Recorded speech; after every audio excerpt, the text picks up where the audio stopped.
Hi, I'm Bob Murray, and welcome to a special edition of Delaware Valley Outdoors, where you're going to see behind the scenes of our radio show that we do every week. We have special guest, Steve Von Brandt, that's going to be there, and we're going to talk about guides and all kinds of things. Stay tuned. It's going to be a good one.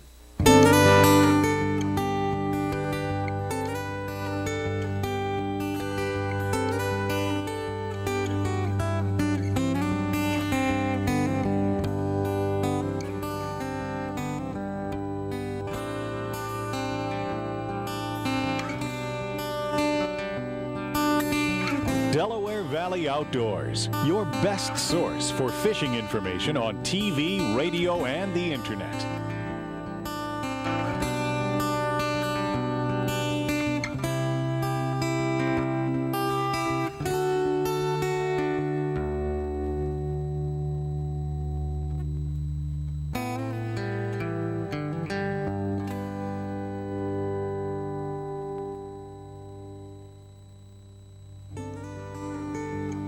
Delaware Valley Outdoors, your best source for fishing information on TV, radio, and the internet.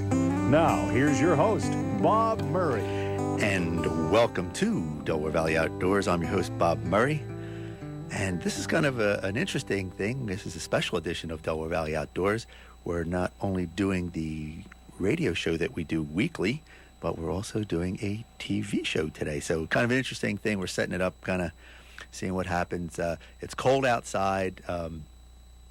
Can't go fishing yet, but we're going to try. We're going to try. But we have a special guest here today. We have Steve Von Brandt from S&K Guide Service, and we're going to talk to Steve about what it's like to be a guide and everything else. Steve, welcome to Delaware Valley Outdoors. Thanks, Bob. You've given us a lot of reports on our website, and you also have done call in every week to the radio show with your fishing reports. I really appreciate the opportunity, and have a good time doing it. Yeah, we enjoy it. It's one of the things that a lot of people go to our website to read the reports about that. You have a guide service called S&K Guide Service, and I'm going to have to ask you what S&K stands for, and I know what it is, but go ahead. S&K stands for Steve and Kurt. Kurt is my younger brother. And you got into this for a variety of reasons, but how did you get started? Well, basically, we got started in 1998. It was our father's dream to have us do something in the fishing industry that we really enjoyed, something that we loved. You could get up in the morning and look forward to going to work, and that's how we really got the idea to get it started, and it gives us an opportunity at the same time to really be on the water a lot and practice for the tournaments, which is our real big concern. So you've combined not only the fishing tournament aspect of it, but you've added the guide service to it, so you're kind of killing two birds with one stone. Right. Steve, let's talk a little bit about a guide service. There's few guide services, that are around. You can travel, all over the country to the big lakes, but here you're in a state that's not known for huge impoundments. Am I correct? You're correct. Most of the lakes in Delaware are around 100 acres or less, but they hold some of the best fishing in the tri-state area. There's some bass that are caught, I think you've seen from the website, that are 5 and 6, 7 and 8 pounds plus coming out of there. It's just a matter of knowing where to go and what to do. I know we've talked about it on the radio show an awful lot, and we are going to go with you this year on Delaware Valley Outdoors TV side down to Delaware to do some shows with you, right? Right. We're going to. Is there any special places you're going to go? You have a list, I think, right? Yeah, we have a list. I thought we'd hit Knoxontown Lake, which of course is the lake where I caught the 10.16 pound bass. It was in Bassmaster magazine, and I figured we'd have a pretty good shot there at a big one. We're going down to Killins and Dover. We could go to Trap, which is a real scenic lake. There's some big fish. There's also the chance at a good bass. It's 5 or 6 pounds, but it has a bald cypress swamp, which is one of the few bald cypress swamps in the United States. And so there's all kind of types of fishing there. You're just not fishing shoreline. You're flipping, pitching, and that kind of stuff. Right. The guide service, though, that takes a lot of time to do. How do you fit all that in? I mean, how many days a year are you on the water? We're on the water whenever we're not pre-fishing for a tournament. We schedule all the guide trips around the tournament schedules. This year we're working the BFL and maybe an Everstart or two, and we're even going to fish at Angler's Choice, which is a team tournament trail, Kurt and I. So we schedule all the trips ahead of time, and we just work around the tournament schedules. Mm-hmm. What's it like to now, tell me what your idea of a good guide service is? I know we've spoken before, and I've been out with a ton of guides. And what's your idea of what is a good guide service for our listeners? A good guide service is somebody that enjoys what they're doing, enjoys helping you learn how to catch those fish. Not somebody that just takes you to a spot, a community hole, and just lets you cast and the heck with you. We do on-the-water instruction. We'll help you learn how to pitch, how to flip, how to work the different lures if you're not familiar with it. We put you into some of the best areas. We spend a lot of time ahead of time to make sure that the fish are in those particular areas that you're really going to get what you're after. We provide the lunch and drinks, which is something that most places don't do. We provide a video. I videotape the entire trip for you because people like to have a tape they can show their friends afterwards. And we even do framed still photos, and this is all at no charge. And we just feel that that's something that you should provide to the customers to do a little bit extra for them. So, okay, now I understand you're fishing. I understand you have a client. How do you videotape your client as you're fishing and he's fishing? Because I do a TV show and I can't do that. It's not that easy, but it's funny, but you should say that, Bob, because I actually, at one time, I set up cameras in the front and the back of the boat when I was fishing alone, so that I could talk and fish and still videotape myself, and I did that for the first 2 years. I set a tripod up in the back of the boat so that on the few times that I do get to fish, I can land the fish and help the clients and everything like that. And the rest of the time, I'm on the camera, mm-hmm. and I have Kurt up in the front. He's the main guy up there in the front, and the deck is big enough so you have the client right up there next to you. He can be real close to him. He can show him exactly where to flip and pitch in, and then I'm right there with the camera, and I can always set it down or just set it up on the tripod if I need to help land the fish. Or that camera would be down about 2 seconds into the fish. I'd be throwing him a bait. I couldn't do that. Well, that's a nice thing for the client to get as he goes home. Then he can do that. Now, do you send that right to him, or does that come later on? I just edit it a little bit and then I send it right out and to him and do that. Well, you also take some of your video and put it on video to sell. Am I correct? Right. We just started doing that. I have about 500 hours of videotape, and I just made a quick tape, which you guys saw, that I mailed you a copy of that. Mm-hmm. And that's on tournament tactics and lake and river and pond tactics for bass and different techniques. And we're going to put them out next year. I'm going to have them produced professionally. We're in the final stages of editing them now. And then next year we'll have the packaging done and we can get them on out. Well, that's good, because a lot of times guys who are going to go fish new areas would at least like to have some idea as to what the area looks like, what the ramp looks like, and I know your fishing reports always give a really good visual detail as to where you're going to fish, what you're looking for, and doing that. Well, look, Steve, we'll be right back after this. This is the hand that sows the seed, that grows the forest, that drinks from the stream, that hugs the mountain, that gives shape to the wind, that carries the kite, that is flown by the child, that is loved by the woman, that toils at the job, that gives to Earthshare, that supports the hand, that sows the seed. All life is woven together. How can we choose which environmental cause to support? Earthshare, the workplace giving program, makes it simple by bringing the leading environmental groups together under one umbrella. Support Earthshare, and you support them all, including the hands that sow the seeds and protect the forests and the streams and the children. To learn more, please visit our website. Well, we're back with Steve Von Brandt from S&K Guide Service. And Steve, we were talking about doing videos and things like that on when you're doing your guide service, and you're also putting out your video for techniques and things like that. You're also in the process of finishing a book or writing a book. What's all that about? Well, I'm working on it. But these TV shows and the radio shows have slowed down the progress a little bit. If it's real cold for the next couple months, we might get a lot more of it done. But I think it may end up having to wait until the following year to be finished. I have a couple of publishing companies that are contacting me regularly, but it's just not going to happen with everything we've got going. I can attest to that because my producer, Mr. Haney, has been after me to finish up writing all the things that I've been writing.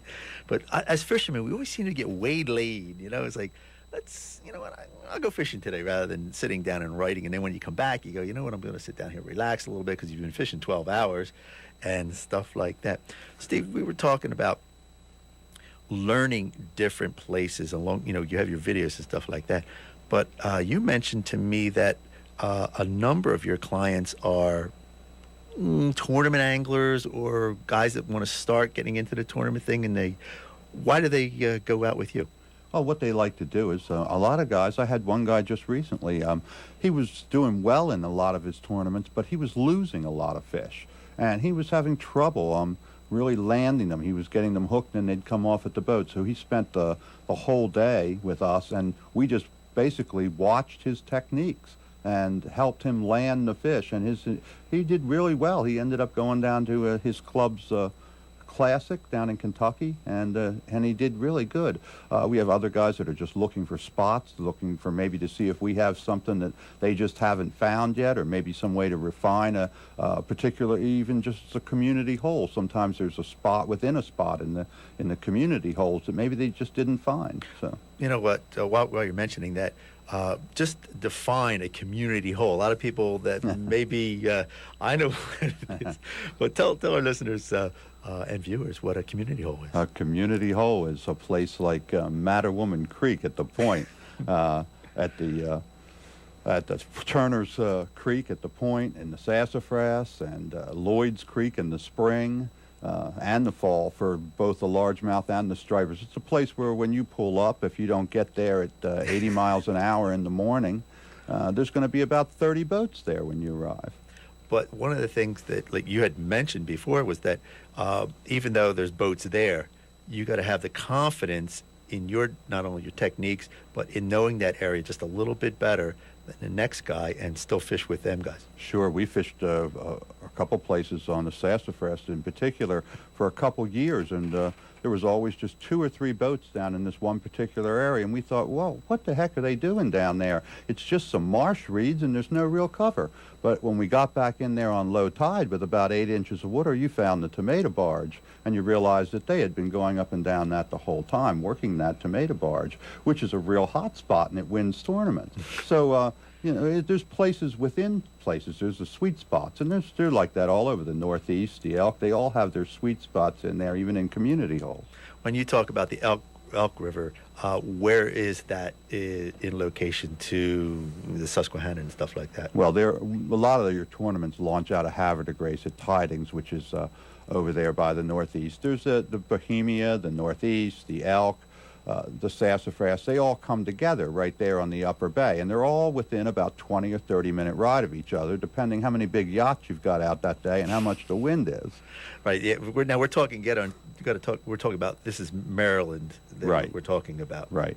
So that people would understand it. Now that's the Susquehanna area. Now that's we're talking bass fishing, but you always give us some good reports on the striper fishing too. So you'll take out people in your guide service that say, I just want to go striper fishing. Am I right? We'll take them out if they want to go. We prefer largemouth bass, and we prefer smallmouth too. But we'll take them out, and there's times of the year in the spring and in November that you can go out even on the Sassafras. We caught a couple on the Sassafras there at Lloyd's that were pushing 30 and 32 inches, which that's not too bad for the Sassafras. Generally, they're out more on Turkey Point and down further out in the bay by the bridges. But Now, the areas that you're mentioning, Turkey Point, Lloyd's, and stuff like that, are they on a map anywhere, or how would people that our listeners or viewers would actually find if they wanted to go down there? I know a lot of tournaments are going down there, and they know Sassafras, they know the Elk, they know the Northeast, but where could they find a map that really points that out, or is there something that they should really look for? Well, it's funny you should ask that, Bob, because there's 2 maps on my brand new article that's on Delaware Valley Outdoors website and on mine. And you can also go to my site and you just click on MapQuest. We have a free map service there. And you can click on the maps and you can just punch in the Sassafras River, the Potomac River, even specific spots on it. You can get a topographical and aeronautical map, anything you want, and just print it right out. So that you can find those spots, because one of the things that I find that a lot of anglers that they want to get into they go to fish a tournament, stuff like that, but they are intimidated by that water. We've always talked about safety, and when you just mentioned the wind as it's just the wind.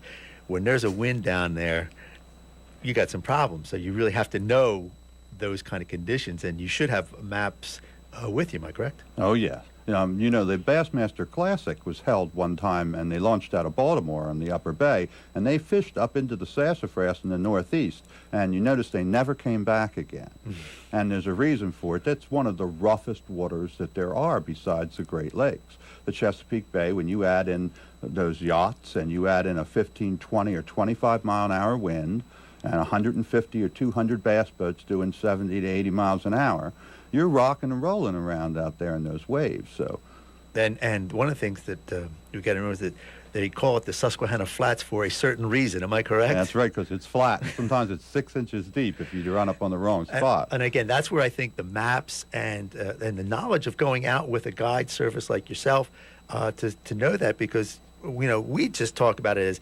running from here to there. It's not really running from here, because if you run from here to there, you ain't going to get there, if you know what I mean. That's right. You have to know where the channels are and it's important to study those things. Am I correct? Oh, it is. There's certain places where you have to run really close to the shoreline. It's spooky, isn't it? Right, and it looks like you should be out in the middle. You shouldn't be out in the middle. If you're out in the middle, you're going to end up blowing the lower unit and flying across the front of that boat out into the water. So you better have some good suspenders on. Yeah, please, trust me about that. Well, Steve, we'll be right back after this with more fishing.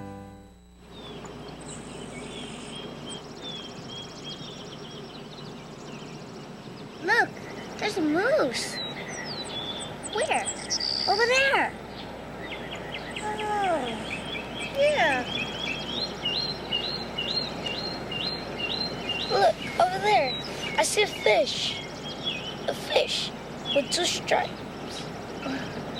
Spend time with kids anytime, and it helps prevent crime. It's that easy. Wild Turkey Woodlands program provides materials. It provides a seed program, also technical assistance through their biologists.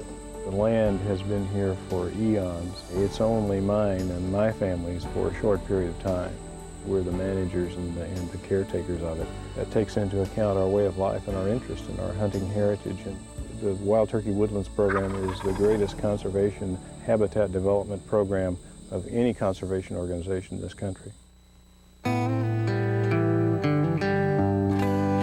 Well, we're back here with Delaware Valley Outdoors. I'm your host, Bob Murray, and we're doing a kind of a compilation of a lot of stuff today. We're doing our radio show, and we're doing a TV show, and we have good friend and fisherman and part of S&K Guide Service, Steve Von Brandt, with us, and we're talking about being a guide and fishing and tournaments and stuff like that. Steve, I know we mentioned just a little while ago that you had caught a 10-pound fish, but some other family members have caught some big dogs there, haven't they? They have. My son caught one that was 9, and my brother caught an 8-10, which is the one that he won the Big Bass World Championship in '99 with.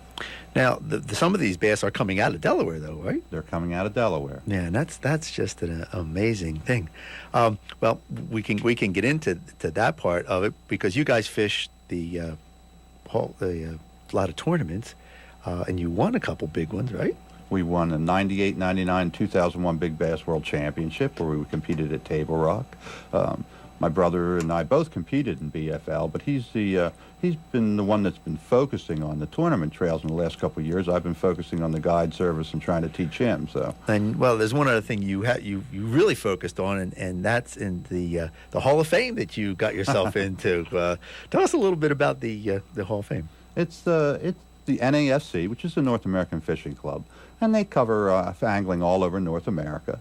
And I entered 568 trophy fish since 1998, from 98 to 2002. So after that, I was inducted in June. And would you get a plaque or something, or what? Well, yeah, you do. You do. And it's on their website. They're going to they put it on the website in January, and it's on there permanently forever. Mm-hmm. And there's a little write-up in the magazine, and I've written some articles for them and things, too. So yeah, and let's just talk a little bit about that. You've written for a number of different magazines and stuff like that. I think The Fisherman and... Right. Weren't you on the cover of... I was on the cover a lot of times. I wrote for the Fisherman Mid-Atlantic edition. I was on the cover there a lot of times. And I've done some different freelance articles for Bass and for different magazines. And I contributed a lot to the NAF series of hardback books that they have, too. And now, of course, I'm trying to get mine done, like we were talking about.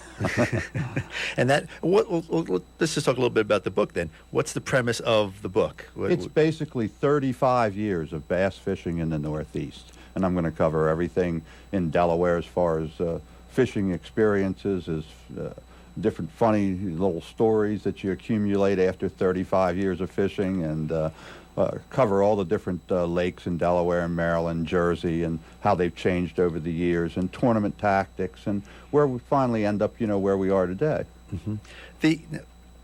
Being on the water that long, I don't know, I'm not going to throw you off, but what changes have you seen on the water as far as water quality and that kind of stuff?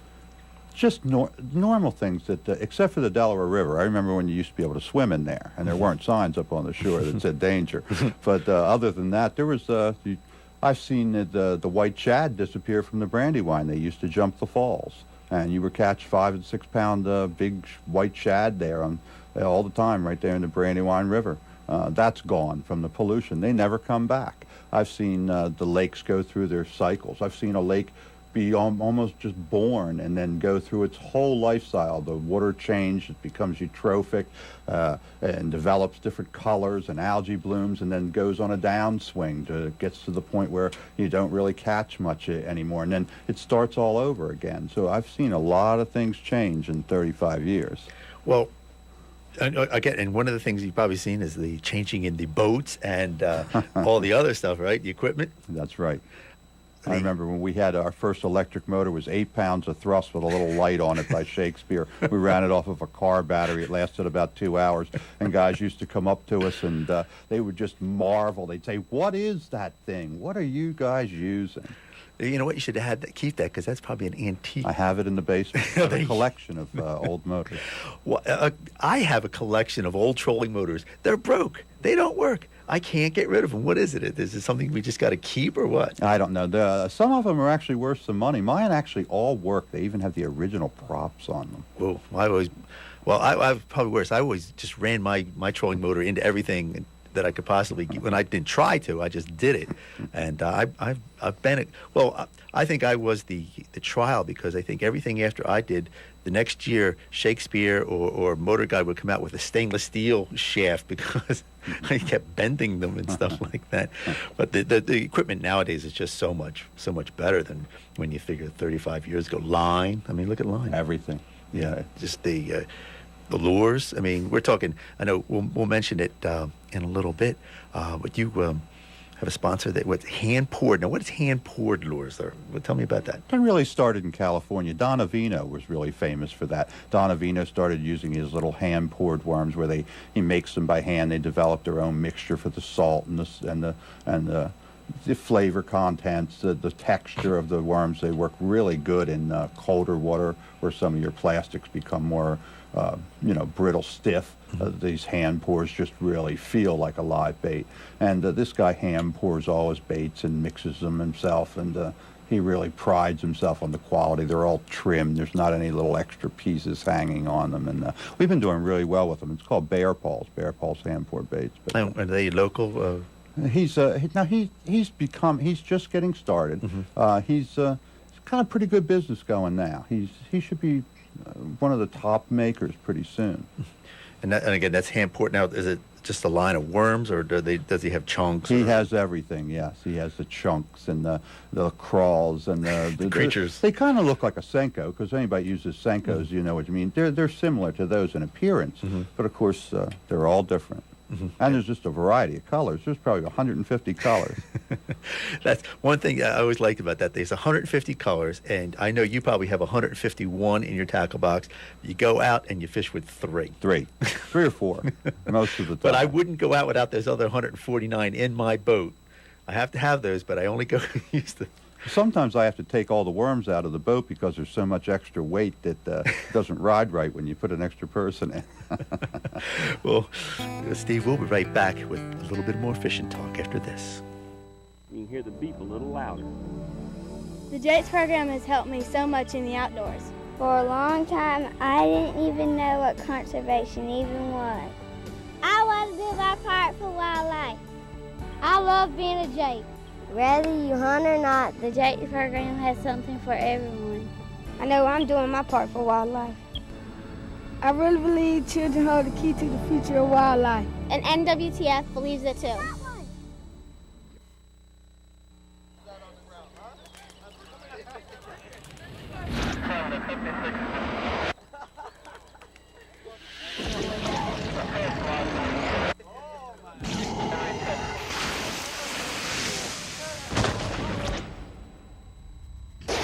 Each year, thousands are senselessly killed by people with no criminal record at all. People like you.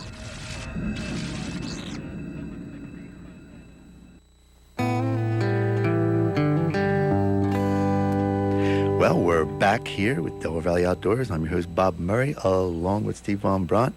Steve, I want to thank you for traveling all the way up here from Delaware to sit in on our radio show. We know you're here calling in every week and writing your column for our website. And if anybody would like to contact Steve and ask him some questions, I know you'll answer the questions. You're a fisherman. You can't stop talking. And you can go to our site, DelawareValleyOutdoors.com, link right over to S&K Guide Service, and they have all your phone numbers and everything else, right? Right. All our phone numbers should be on Delaware Valley Outdoors. You just click on the allbass.com/SK Guides. And we'll get it. Well, thank you, Steve. Hey, look, don't forget, we're here every week on Delaware Valley Outdoors at WDVR 89.7 Delaware Township and 91.9 Lawrenceville. And you can listen to us not only on the radio, but over the web. We can stream it. You can go to WDVRFM.org and get it on the net and listen to it from everywhere. We have people from Canada to Florida all over listening, so you can do that. Well, we will see you next week, or listen to us next week. We're giving away some stuff. Don't worry about that. We'll be showing you that stuff. And stay tuned for New Jersey Network News live from New Jersey. I'm Bob Murray. I'll see you on the water.